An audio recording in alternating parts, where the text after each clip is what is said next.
ஒரே ஆண்டில் அரசு 11 மருத்துவக் கல்லூரி கொடுத்தோம். 11 அரசு மருத்துவக் கல்லூரி மருத்துவமனை. ஒரு மருத்துவக் கல்லூரி உங்களால் கொடுக்க முடியுதா? 6 மாவட்டம் புதுசாக பிரித்து கொடுத்தேன். கோட்டம் தாலுக்கா 284 ஆரம்ப சுகாதார நிலையம், 2000 அம்மா மெடிக்கல், அதை மூடிட்டு அம்மா ஆட்சி வந்ததில் மீண்டும் திறக்கப்படும்.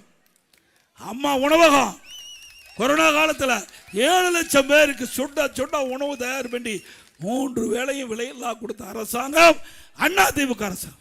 மீண்டும் அதிமுக ஆட்சி வந்த உடனே இந்த திராவிட முன்னேற்ற கழகம் அரசியல் கால் பிடிச்சின் காரணமா பல அம்மா உணவகத்தை மூடி இருக்காங்க. சென்னை மாநகரம், தமிழ்நாடு முழுவதும் அம்மா உணவகத்தை மூடி இருக்காங்க. அங்கே தரமான பொருள் கொடுக்கறதில்ல, பொருள் குறைவாக கொடுக்குறாங்க. அந்த உணவு தயாரிக்கின்ற பணியாளர்களை குறைச்சிருக்கிறாங்க. மீண்டும் அதிமுக ஆட்சிக்கு வந்தால் நிறைய பணியாளர் நிரப்பப்படும், தரமான உணவுப் பொருள் கொடுக்கப்படும், ருசியான உணவு அம்மா உணவகத்தில் குறையும்.